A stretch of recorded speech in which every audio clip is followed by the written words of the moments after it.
نہ جانے مسائل تو علماء سے پوچھیں، یہ حکم مبین ہم کو رب سے ملا ہے، چلو پوچھ کیسے جیے زندگی کو، چلو پوچھ لیں کس میں رب کی رضا ہے، رب کی رضا ہے۔ الحمدللہ رب العالمین والصلاة والسلام علی سید الانبیاء والمرسلین، اما بعد فاعوذ باللہ من الشیطان الرجیم، بسم اللہ الرحمن الرحیم۔ الصلاة والسلام علیک یا رسول اللہ وعلی آلک واصحابک یا حبیب اللہ، الصلاة والسلام علیک یا نبی اللہ وعلی آلک واصحابک یا نور اللہ۔ مدنی چینل کے ناظرین، دارالفتاح اہل سنت کے سلسلے میں آپ کو ایک مرتبہ پھر مرحبا کہتے ہیں، خوش آمدید کہتے ہیں۔ ابتداءً درود پاک کی فضیلت، چنانچہ نبی رحمت شفیع امت صلی اللہ تعالی علیہ وآلہ وسلم نے ارشاد فرمایا، اپنی مجلسوں کو مجھ پر درود پاک پڑھ کر آراستہ کیا کرو کہ تمہارا یہ درود پاک پڑھنا کل قیامت میں تمہارے لیے نور ہوگا۔ صلو علی الحبیب صلی اللہ تعالی علی محمد صلی اللہ علیہ وآلہ وسلم۔ نبی کریم صلی اللہ تعالی علیہ وآلہ وسلم کی ایک حدیث پاک سے ہم آج کی گفتگو کا آغاز کرتے ہیں۔ چنانچہ نبی کریم صلی اللہ تعالی علیہ وآلہ وسلم نے ارشاد فرمایا، اللہ تبارک و تعالی نے بیماریاں اور دوائیں اتاری ہیں، ہر بیماری کے لیے دوا بنائی، تو تم لوگ دوا کرو اور حرام سے دوا نہ کرو۔ طبرانی شریف کی ایک روایت میں ہے کہ فرمایا کہ اللہ تبارک و تعالی نے حرام میں شفا نہیں رکھی۔ اس حدیث مبارکہ سے معلوم ہوا کہ انسان کو دوا یا علاج تو کرنا چاہیے، لیکن حرام سے نہیں کرنا چاہیے کہ حرام میں شفا نہیں ہے۔ فی زمانہ ہمیں یہ نظر آتا ہے کہ بسا اوقات بعض طبیب یا بعض ڈاکٹرز جو ہے وہ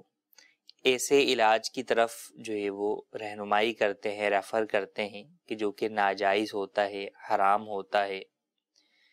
تو ایسا علاج بہرحال کرنا جائز نہیں ہے۔ یوں ہی دوسری جانب یہ بھی نظر آتا ہے کہ بسا اوقات ایک علاج ہے، فی نفسی ہی علاج میں وہ دوا جو آپ استعمال کر رہے ہیں وہ تو جائز ہے، یا طریقہ علاج جو آپ اختیار کرنے کے لیے جا رہے ہیں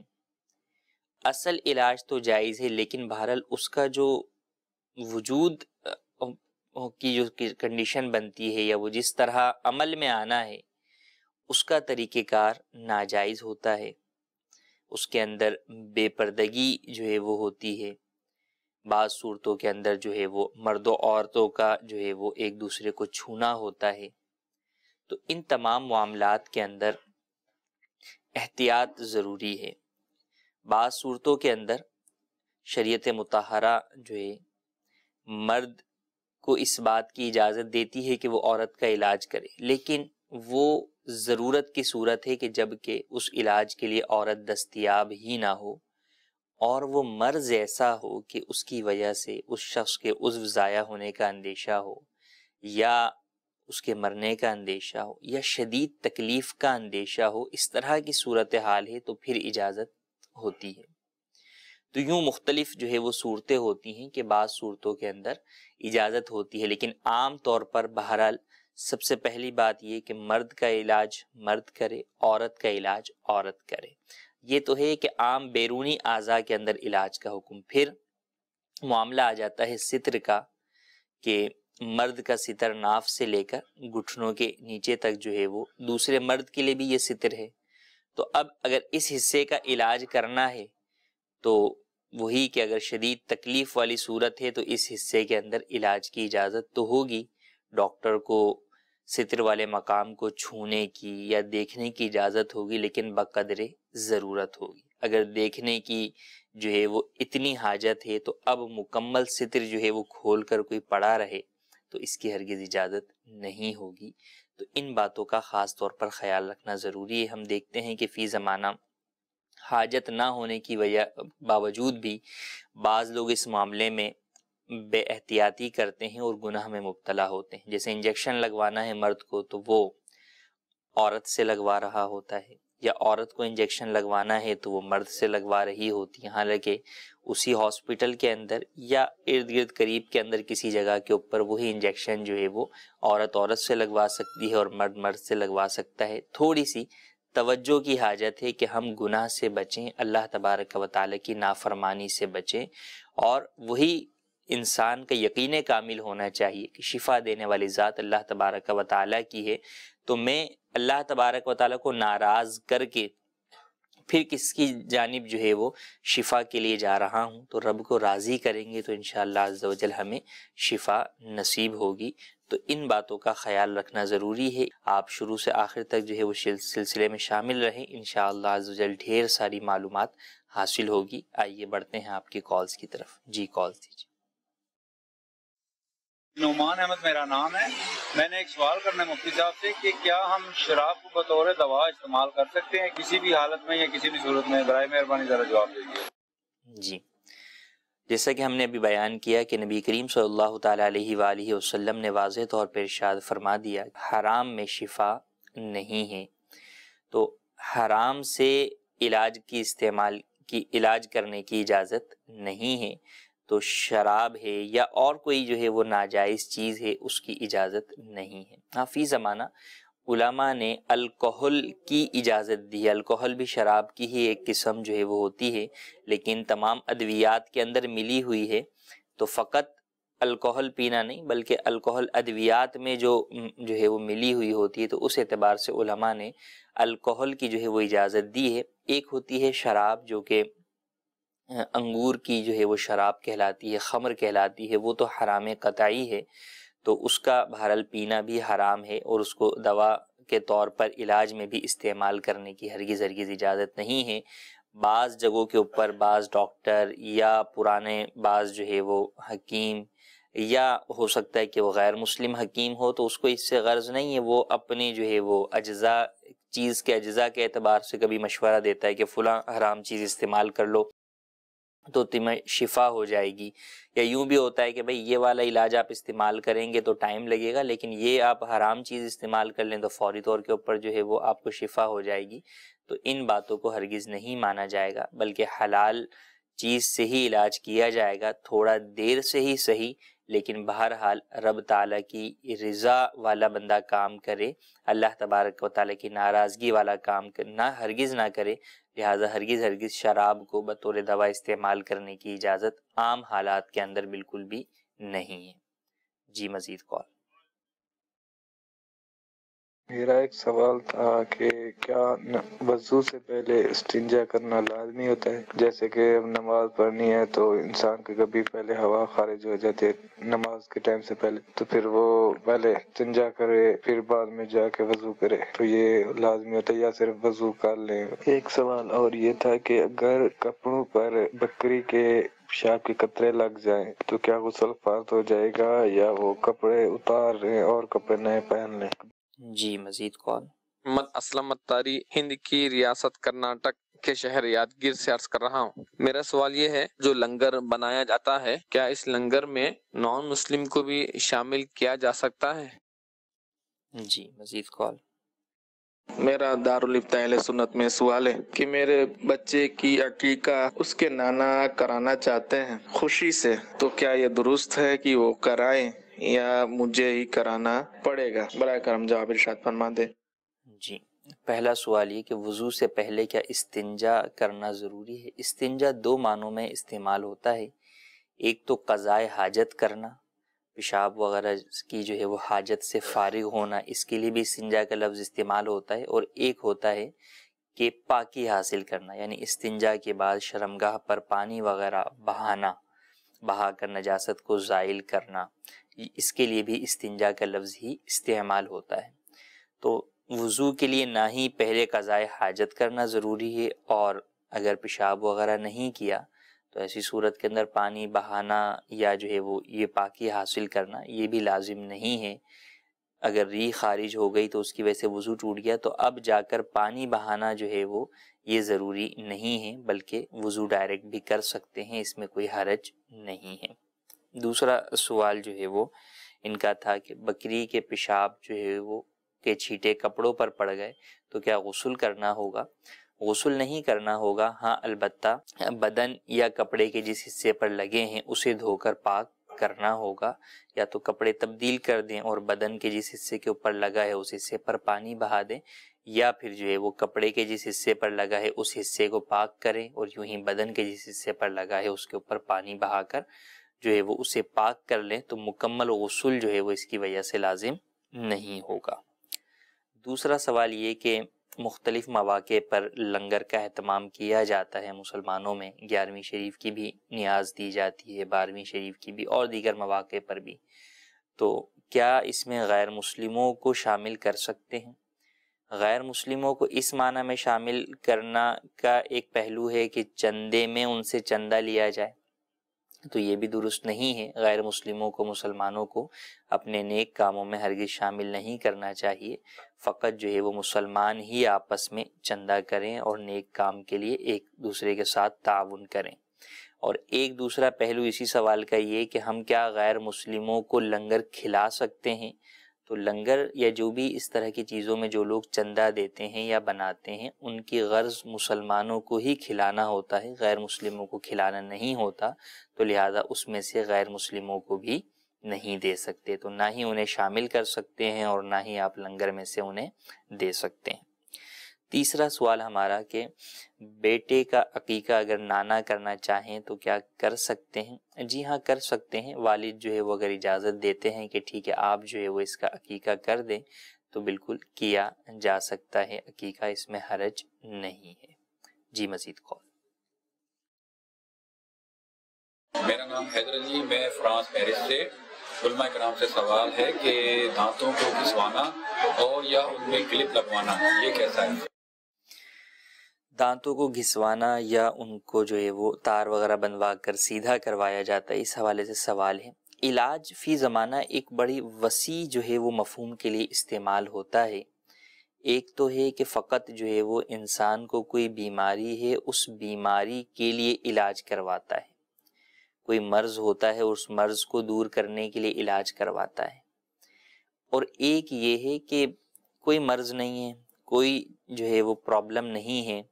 مزید حسین ہونے کے لیے مختلف قسم کے جو علاج فی زمانہ رائج ہیں، پلاسٹک سرجری، کاسمیٹک سرجری، دیگر، ان کو اختیار کیا جاتا ہے۔ اس میں بسا اوقات جو ہے وہ عجیب و غریب جو ہے وہ لوگوں کا انداز یا ذہنیت ہوتی ہے، اس کے مطابق بعض وہ چیزیں بھی انسان اپنی تبدیل کروانے کی طرف جو ہے وہ جہالت کی وجہ سے جا رہا ہے کہ اس یعنی انسان ہونے کے ناطے اس میں وہ چیز ہونی چاہیے لیکن وہ اسے جو ہے وہ مٹا رہا ہوتا ہے۔ تو علاج کی جو صورتیں ہیں ان میں جہاں پر آپ کو بیماری کو دور کرنا ہے یا اس طرح کی چیزیں ہیں ان میں ہے، لیکن ایک یہ ہے کہ ایک نارمل جو اللہ تبارک و تعالیٰ نے انسان کی چیزیں بنائی ہیں مزید حسین ہونے کے لیے ان میں جو ہے وہ رد و بدل کرنا یا حسین نہیں ہونا ویسے ہی اپنے شوق کے لیے اس کا کچھ اور انداز جو ہے وہ اختیار کرنا، تو اس کی اسلام میں ہرگز اجازت نہیں ہے کہ بعض صورتوں کے اندر یہ مسئلہ ہو جاتا ہے، چہرہ بگاڑنے میں آ جاتا ہے، اور چہرہ بگاڑنے کو حدیث پاک کے اندر منع فرمایا گیا، اسلام میں اس کی ہرگز اجازت نہیں دی۔ پہلے زمانے میں جب کفار و مشرکین کی ان لوگوں کی آپس میں جنگیں ہوا کرتی تھی تو جنگ کے بعد یہ اپنے دشمنوں کا جن کو قتل کر دیا کرتے تھے ان کا چہرہ کے ناک، منہ، کان، ناک وغیرہ جو ہے وہ کاٹ دیا کرتے تھے، تو اسلام نے اس بات سے بھی منع کیا کہ وہ جو تمہارا دشمن تھا اس کے بھی چہرہ کاٹنے کی اجازت نہیں ہے، یعنی چہرے سے مراد چہرے کے جو نقوش ہیں، ناک، کان، آنکھ وغیرہ کاٹنے کی اجازت نہیں، تو مسئلہ سے اسلام نے منع کیا۔ تو جو اللہ تبارک و تعالیٰ نے انسان کو احسن صورت پر پیدا کیا، جس کو قرآن کریم میں ارشاد فرمایا لقد خلقنا الانسان فی احسن تقویم، کہ ہم نے انسان کو خوبصورت چہرے پر پیدا کیا، تو اس کے اندر انسان کو یوں رد و بدل کرنے کی اجازت نہیں ہے۔ تو اب اگر دانتوں کا گھسوانا نارمل دانت ہیں، اب اس کو مزید گھسوا کر جو ہے وہ خوبصورت کرنا، یا نارمل دانت ہیں کوئی اس کو جو ہے وہ کسی اور انداز سے بنانا چاہے یا جناب پتلا کرنا چاہے تو اس کی اجازت نہیں ہے، اس سے منع کیا گیا۔ اور اگر یہ ہے کہ واقعی کسی شخص کے دانت جو ہے وہ عام نارمل حالات سے جو ہے وہ ہٹ کر ہیں، خدا نخواستہ قدرتی طور پر ہی ایسے ہیں یا کوئی ایکسیڈنٹ وغیرہ کی صورت کے اندر جو ہے وہ کوئی اس طرح کا معاملہ ہو گیا ہے، تو اب اسے نارمل کنڈیشن پر لانا، جس طرح عام انسانوں کے دانت ہوتے ہیں اس اعتبار سے اس کا اپنے دانت کو جو ہے وہ گھسوا دینا ضرورتاً، یا جو ہے تار وغیرہ بندوا کر انہیں جو ہے وہ سیدھا کرنا، یہ جائز ہے، اس میں کوئی حرج نہیں ہے۔ تو دار و مدار اس پر ہے کہ نارمل پر لانے کے لیے تو جو ہے وہ ضرورتاً اس کی اجازت ہے، لیکن عام طور پر نارمل کے اندر بھی بڑا جو ہے وہ لوگوں کا فرق ہے کہ نارمل کے لیے معیار بناتے ہیں کسی ایک ایسے شخص کا جو کہ بقیہ سب سے پہلے ہی ہٹ کرے۔ جیسے خواتین کی آئیبروز کا جو ہے وہ مسئلہ ہے کہ عورتوں کو یا مرد دونوں کو ہی آئیبرو بنانا جو ہے وہ ناجائز ہے۔ اب عورتیں یہ سمجھتی ہیں کہ اگر ہماری آئیبرو جو ہے وہ مردوں کی طرح تھوڑی گھنی ہو گئی تو یہ نارمل سے ہٹ گئی ہے، لہٰذا ہم اس کو جو ہے وہ عورتوں کی طرح کی آئیبرو بنانا چاہتے ہیں، پتلی سی آئیبرو بنانا چاہتے ہیں، اور اس کے لیے ان کی نظر میں کوئی عورت ہوگی کہ جناب اس عورت کی جس طرح کی ہیں تو مرد بھی تو انسان ہی ہیں، تو ان کی آئیبرو بھی اگر گھنی ہے تو وہ انسانوں کی ہی جو ہے وہ آئیبرو ہے اور وہ نارمل ہی ہے۔ تو عورتوں کا یہ سمجھنا کہ نہیں مردوں کی آئیبرو ہو جانا ہمارا گویا کہ نارمل سے ہٹ جانا ہے، لہٰذا ہم اسے جو ہے وہ بنائیں گے، تو یہ ان کا سمجھنا ہرگز درست نہیں ہے۔ تو یوں ہی یہ دانتوں کا معاملہ ہے یا اور دیگر ہے، بعض لوگ ناک کی جو ہے وہ سرجری کرواتے ہیں، بعض ہونٹوں کی سرجری جو ہے وہ کرواتے ہیں کہ بھئی ہونٹ موٹے ہیں انہیں پتلا کروانا ہے، ناک کو جو ہے وہ مزید خوبصورت کروانا ہے، تو ان تمام چیزوں کی ہرگز اجازت نہیں ہے۔ جہاں واقعی ضرورت ہے، خدا نخواستہ کسی کا ایکسیڈنٹ ہو گیا، ناک جو ہے وہ ٹیڑھی ہو گئی، اب اس کو جو ہے وہ نارمل سیدھا جو ہے وہ کرواتا ہے تو بالکل اس کی جو ہے وہ اجازت ہے۔ تو دار و مدار جو ہے وہ ضرورت اور حاجت پر ہے، اور وہ بہرحال ایک عام جو مسلمان کا ایک انسان کا چہرہ ہوتا ہے اس چیز سے کمپیئر کر کے جب وہ عام سے بالکل ہٹ کر ہے تو اسے نارمل جو ہے وہ کیا جا سکتا ہے۔ ہاں اب کرنے کے لیے اس کے کیا جو ہے وہ طریقے ہوں گے یا کیا انداز ہوگا وہ ایک الگ ڈیٹیل جو ہے وہ ہے کہ اس میں دیکھا جائے گا کہ کہیں اس کے اندر مزید کوئی اور ناجائز چیز تو نہیں ہے، تو اس پہ اگر کسی کو بھی عمل کرنا ہو تو پھر دارالفتہ اہل سنت رابطہ کر کے اس حوالے سے مزید رہنمائی حاصل کر لیں۔ جی مزید کون؟ میرا مفتی صاحب کی بارگاہ میں سوال عرض ہے کہ ہاسپٹلوں میں پرائیویٹ ہو یا کوئی سرکاری ہاسپٹل ہو، جب کہ کوئی مثال کے طور پر عورت کا معاملہ ہے پیدائش کا، اس حوالے سے ہے کہ پرائیویٹ میں بھی مرد ڈاکٹر موجود ہوتے ہیں اور سرکاری میں بھی۔ جی مزید کون؟ محمد شبان اتاری، ضلع بہاولپور ڈیرہ بقا سے بول رہا ہوں۔ مفتی کی بارگاہ میں میرا یہ سوال ہے کہ اگر بندہ پہلے سے کسی پیر کا مرید ہو اور وہ نہ ہی عالم دین ہو نہ ہی اس کے چہرے پہ داڑھی ہو، تو پھر کسی شرعی عالم دین پیر کا مرید بعد میں بندہ ہو تو پہلے والے پیر کی بیعت توڑے گا یا اسی کا ہی مرید رہے گا؟ برائے مہربانی جواب تفصیلی جواب ارشاد فرما دیں، شکریہ۔ جی مزید کون؟ میرا نام ماشاء اللہ ہے، ماشاء اللہ، اور میرے مما پاپا نے میرا نام ماشاء اللہ رکھا ہے، تو کیا یہ نام رکھنا جائز ہے؟ پلیز بتا دیں۔ میری عمر تقریباً 13 سال ہے۔ جی پہلا سوال یہ کہ فی زمانہ پرائیویٹ ہاسپٹلز ہوں یا سرکاری ہاسپٹلز ہوں، اس کے اندر ڈیلیوری کا کیس ہو یا اور دیگر معاملات کے اندر مرد ڈاکٹر جو ہے وہ نظر آتے ہیں تو ان سے عورت کا اپنا علاج کروانا کیسا ہے؟ دیکھیں حتی الامکان تو یہی کوشش کی جائے گی کہ عورت کا علاج عورت ہی کرے، خاص طور پر جو ڈیلیوری کے معاملات ہیں تو وہ عام طور پر عورتیں ہی جو ہے وہ کرتی ہیں۔ ہاں آپریشن وغیرہ کے اندر ہو سکتا ہے کہ بعض جگہوں کے اوپر یہ معاملہ ہو کہ مرد جو ہے وہ کرتے ہوں، لیکن بہرحال اس معاملے کے اندر بھی چاہیے یہ کہ پہلے جو ہے وہ معلومات حاصل کی جائیں اور کسی ایسے ہی ہاسپٹل کے اندر لے جایا جائے کہ جہاں پر عورتیں ہی یہ سارے کام سر انجام دیں عورتوں کے علاج کے اندر۔ تو اگر تھوڑی سی جو ہے وہ معلومات لے لیں گے، احتیاط کر لیں گے، یا آپ اپنا جو ہے وہ اپنا وہ ظاہر کریں گے ان کے سامنے، ہاسپٹل انتظامیہ کے سامنے، کہ نہیں یہ پردے کا معاملہ ہے، ہم جو ہے وہ اس چیز کو نہیں جو ہے وہ اچھا سمجھتے، لہٰذا آپ ہمیں جو ہے وہ لیڈی ڈاکٹر جو ہے وہ فراہم کریں، تو ایسی صورت کے اندر ہو جاتا ہے، صورت بن جاتی ہے۔ لیکن اولاً یہ ہے کہ خود اویئرنیس ہو، ہمیں تو پتہ ہو کہ ہاں یہ چیز جائز ہے، یہ چیز ناجائز ہے، اور ناجائز چیز کی طرف ہمیں نہیں جانا، جائز چیز کی طرف ہی ہمیں جانا ہے۔ تو جہاں اور معاملات کے اندر بہت ساری جو ہے وہ ہم اپنی مطلوبہ چیزوں کو سامنے رکھ کر جو ہے وہ کوئی ہاسپٹل جو ہے وہ سلیکٹ کرتے ہیں، تو انہی کے اندر سب سے اہم چیز، اس چیز کو بھی ہم شامل کریں کہ عورت کا علاج عورت سے ہی کروایا جائے۔ دوسرا سوال کہ مرید اگر کوئی شخص تھا ایسے پیر کا جو کہ جامع شرائط نہیں تھا، فاسق معلن تھا، تو ایسی صورت میں اب اگر کسی اور سے بیعت کر لی تو کیا حکم ہے؟ جی ہاں، پہلے کی بیعت توڑ دے جب اس سے عقیدت، کیونکہ بیعت عقیدت یعنی ارادت کا نام ہے، عقیدت کا نام ہے، تو جب پہلے سے عقیدت ختم ہو گئی، پتہ چلا کہ بھئی یہ تو جامع شرائط پیر ہی نہیں ہے، فاسق معلن ہے، اس کی بیعت چھوڑو، کسی اور کی جو ہے وہ بیعت میں کرتا ہوں جو جامع شرائط پیر ہے۔ اب اس نیت سے اس نے وہ پہلی بیعت چھوڑ کر دوسرے جب کسی جامع شرائط پیر سے بیعت کر لی تو پہلے والی بیعت ختم ہو گئی۔ کوئی بیعت ختم کرنے کے لیے اسپیشلی یہ نہیں ہوتا کہ آپ جا کر جو ہے وہ اس پیر صاحب سے جا کے بات کریں کہ بھئی آپ سے بیعت کی تھی، اب میں وہ بیعت ختم کر رہا ہوں، یہ ضروری نہیں ہے۔ بیعت جو ہے وہ دل کی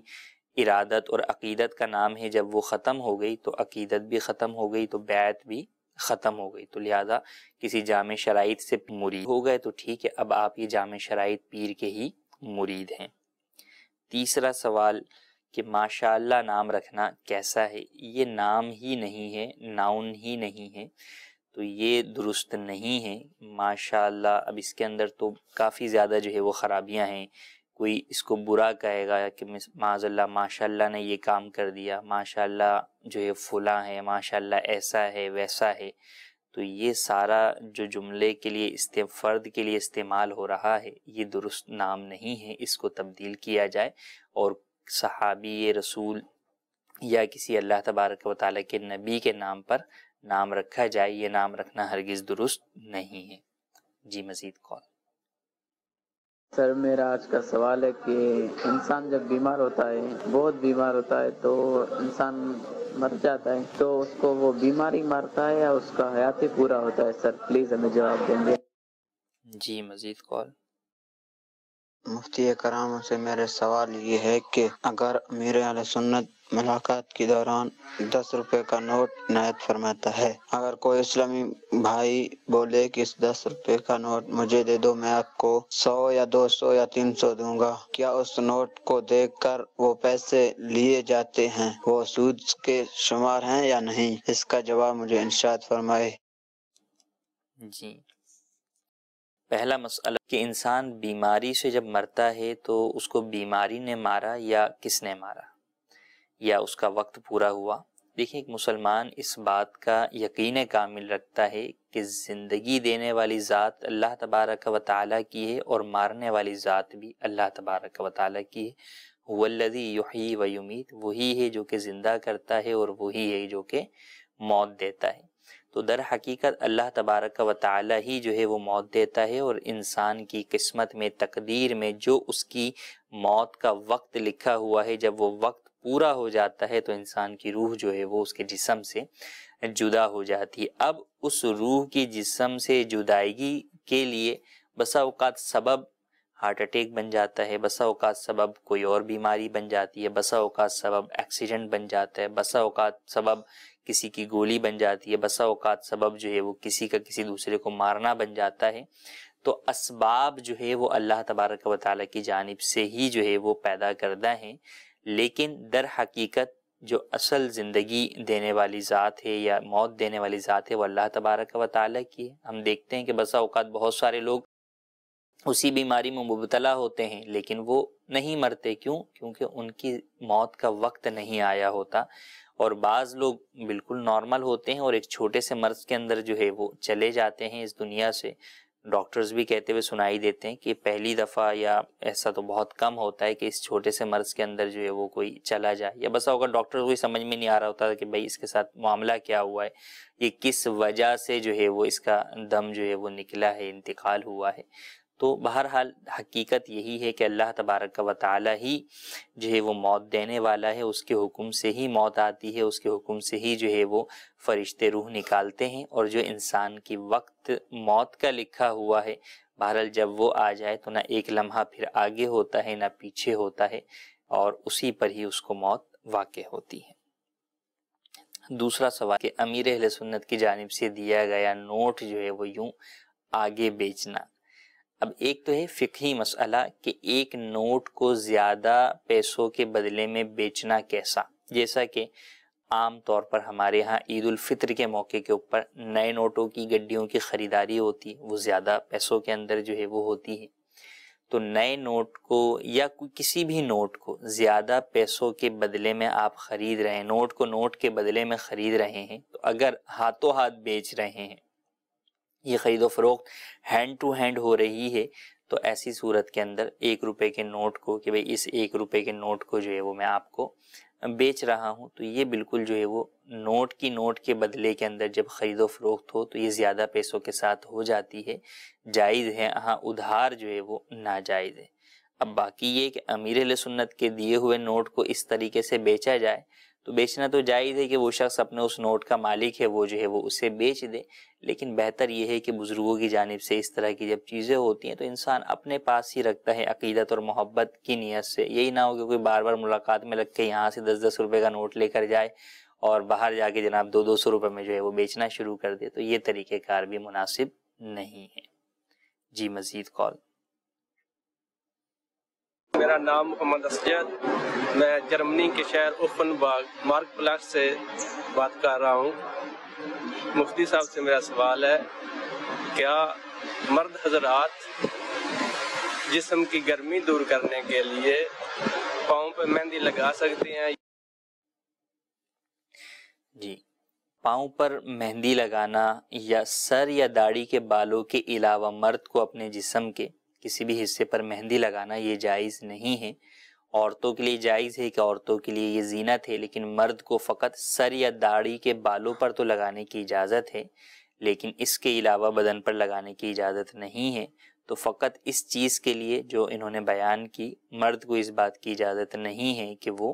جو ہے وہ یہ استعمال کرے، مہندی استعمال کرے، اور دیگر ادویات آتی ہیں انہیں استعمال کریں، یا ان ٹوٹکوں یا طریقوں کے اوپر کریں جو کہ شریعت مطہرہ سے نہ ٹکراتے ہوں، جائز ہوں۔ ناجائز چیز کے استعمال کی ہرگز اجازت نہیں ہے۔ ایک ہی جو ہے وہ مرض ہوتا ہے اور اس کے علاج کی بہت ساری دوائیں یا ٹوٹکے یا طریقے ہوتے ہیں، بعض جائز ہوتے ہیں، بعض ناجائز ہوتے ہیں، تو مسلمان جائز کو ہی اختیار کرے گا اور ناجائز سے ہر صورت میں بچے گا۔ کچھ آپ کے میسیجز بھی ہیں، انہیں بھی ہم شامل کرتے ہیں۔ ایک سوال یہ ہے کہ یوٹیوب چینل کے ذریعے کمائی جائز ہے یا نہیں ہے؟ یوٹیوب چینلز پر یا اور دیگر سوشل میڈیا کے دیگر جو بھی اس طرح کی چیزیں ہیں یا ویب سائٹس ہیں، اور ان پر آپ اپنی کوئی چیز شیئر کرتے ہیں اور پھر اس پر ایڈورٹائز جو ہے وہ کمپنی کی جانب سے، اس ویب سائٹ کی جانب سے یا کسی بڑی ویب سائٹ کی جانب سے لگائے جاتے ہیں، اور ان ویب سائٹ کی جانب سے لگائے گئے، کمپنی کی جانب سے لگائے گئے ایڈورٹائزمنٹ کے اعتبار سے آپ کو جو ہے وہ کمپنی پے کرتی ہے، تو وہ ایڈورٹائز جائز اور ناجائز ہر طرح کے ہوتے ہیں۔ ان میں بے پردہ عورتیں بھی ہوتی ہیں، موسیقی بھی ہوتی ہے، پھر بسا اوقات وہ ناجائز چیز کے بھی ہوتے ہیں، مثلا شراب کا جو ہے ایڈورٹائز ہے یا جوئے کا ایڈورٹائز ہے، اور بھی دیگر چیزوں کا ہوتا ہے۔ اگرچہ آپ کیٹیگری کے اعتبار سے بھی بہت ساری چیزوں کو سلیکٹ کرتے ہیں جب آپ اپنا اکاؤنٹ بناتے ہیں، لیکن بہرحال پھر بھی یہ کہ آپ کا ایڈورٹائز سارے شریعت مطہرہ کے مطابق ہوں، ایسا نہیں ہوتا ہے۔ ایڈورٹائزمنٹ کی دنیا کے اندر ہمارے سامنے جو ہے وہ دنیا یہ سامنے ہے کہ اکثریت اس کے اندر ناجائز جو ہے وہ صورتحال ہوتی ہے، تو یوں ناجائز ایڈورٹائزمنٹ کی کمائی یہ آپ کے لیے جائز نہیں ہوگی، تو اس کی ہرگز اجازت نہیں ہے۔ جی مزید کال دیجیے۔ باب المدینہ کراچی سے عرض کر رہا ہوں، دوا اور علاج میں یہ پوچھنا تھا کہ اگر روحانی علاج والے کہیں کہ یہ کرنا ہے اور ڈاکٹر کہیں کہ آپ کو یہ کرنا ہے، تو پھر اس میں ہم کس کو ترجیح دیں؟ جس طرح ڈاکٹر کہتے ہیں کہ آپریشن کرنا ہے اور روحانی علاج والے اگر کہیں کہ آپریشن نہ کروائیں، تو پھر ہم اس معاملے میں کیا کریں؟ دیکھیں، روحانی علاج کے ذریعے یا استخارہ کے ذریعے اگر کسی کو یوں ملتا ہے تو یہ بات ذہن نشین رہے کہ روحانی علاج کے ذریعے اگر آپ کو کوئی یہ مشورہ دے رہا ہے تو وہ ظنی مشورہ ہے، یا استخارہ کے ذریعے جو علم حاصل ہوتا ہے وہ قطعی علم حاصل نہیں ہوتا، وہ ظنی ہوتا ہے کہ وہ ہو بھی سکتا ہے نہیں بھی ہو سکتا۔ ہاں بہتر یہ ہے کہ جب استخارہ کریں تو اس کے اوپر جو ہے وہ عمل کریں، لیکن اس معاملے میں، علاج کے معاملے میں تو آپ خود دیکھ لیں کہ کیا چیز جو ہے وہ بہتر ہے، کس چیز کے کتنے جو ہے وہ چانسز ہیں، بڑے ڈاکٹرز سے جو ہے وہ مشورہ کر لیں۔ تو یہ معاملہ ہے، تو اس کے اندر آپ کے اپنے ہی جو ہے وہ ڈیسیجن ہوگا آپ کا کہ آپ جو ہے وہ کرنا چاہیں، کروانا چاہیں وہ آپریشن یا نہ کروانا چاہیں۔ دونوں چیزیں جو ہے وہ موجود ہوتی ہیں، آپ کروا بھی سکتے ہیں، نہیں کروائیں گے تو بھی گناہ گار نہیں ہوں گے، اور اگر وہ جائز آپریشن ہے اور کرواتے ہیں تو بھی گناہ گار نہیں ہوں گے۔ ہاں بعض یہ ہے کہ ناجائز ایک طرف چیز آ رہی ہے کہ بھئی یہ چیز ناجائز ہے، اس کی آپ کو اجازت نہیں ہے، تو بہرحال پھر اس کی اجازت نہیں ہوگی۔ جو چیز ناجائز ہے تو اس کے اندر چاہے ڈاکٹرز کتنا ہی کہہ رہے ہوں کہ اس سے یہ فائدہ ہوگا، اس سے یہ معاملہ حل ہو جائے گا آپ کا، لیکن ان کی یہاں پر بات نہیں مانی جائے گی۔ تو بہرحال دونوں طرف اگر جائز معاملات ہیں اور اس میں روحانی علاج والے یا کوئی رائے دیتا ہے کہ یہ نہ کروائیں، دواؤں کے ذریعے سے ہی جو ہے وہ علاج جاری رکھیں، ڈاکٹرز کہتے ہیں کہ بھئی کروائیں، یہ زیادہ ضروری ہے، اس سے بہتری آئے گی، تو اس کا تو آپ خود ہی جو ہے وہ فیصلہ کر سکتے ہیں۔ ہاں بہتر یہ کہ اس کے اندر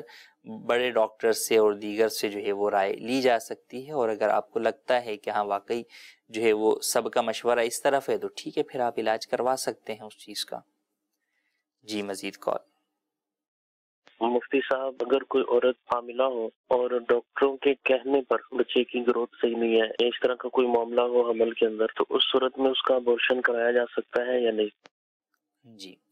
اب جیسے ہمارا پہلا یہ جو اس سے پہلے سوال تھا، اسی سے متعلق اس مسئلے کو دیکھ لیجئے کہ بس اوقات ڈاکٹرز کہہ دیتے ہیں کہ بھئی بچے کی گروتھ نہیں ہو رہی لہٰذا ابورشن کروا دیں۔ تو گروتھ نہیں ہو رہی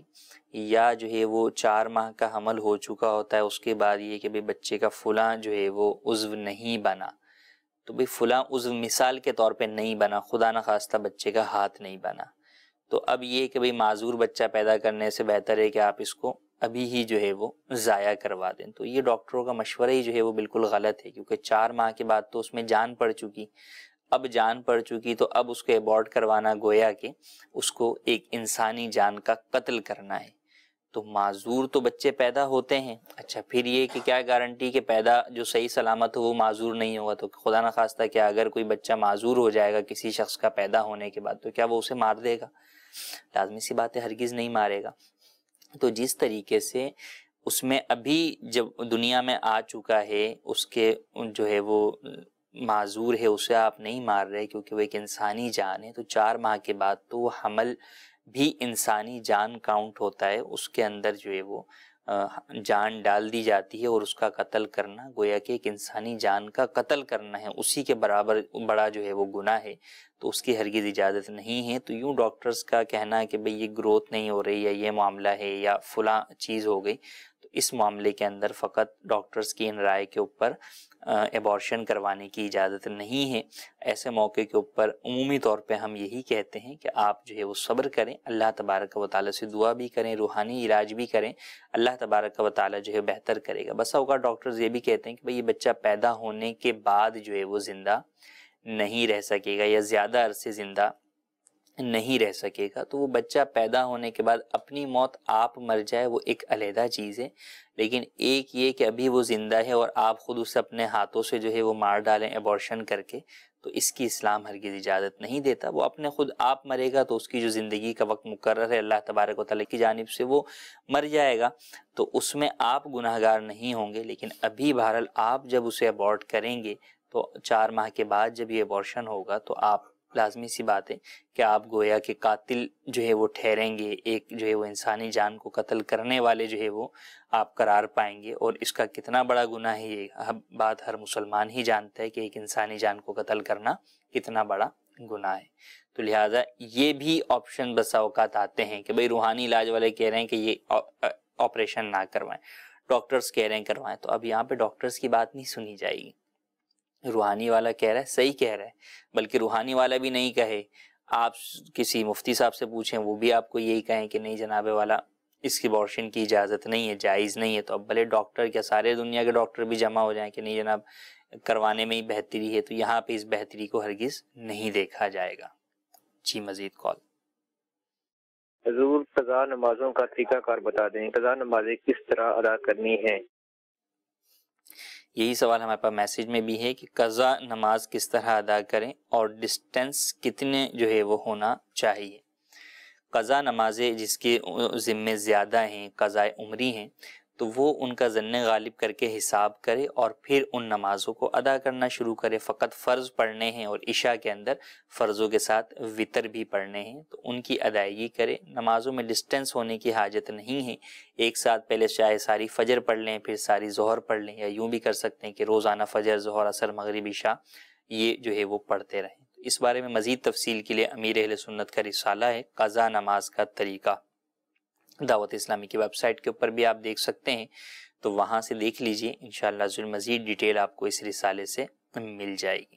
اللہ تبارک و تعالی سے دعا ہے جو سنا اسے یاد رکھنے، اس پر عمل کرنے، اسے دوسروں تک پہنچانے کی سعادت نصیب فرمائے، آمین بجاہ النبی الامین۔ صلو علی الحبیب صلی اللہ تعالی علی محمد صلی اللہ علیہ وآلہ وسلم۔ نہ جانے مسائل تو علماء سے پوچھیں، یہ حکم مبین ہم کو رب سے ملا ہے، چلو پوچھے کیسے جیے زندگی کو، چلو پوچھ لیں کس میں رب کی رضا ہے، رب کی رضا ہے۔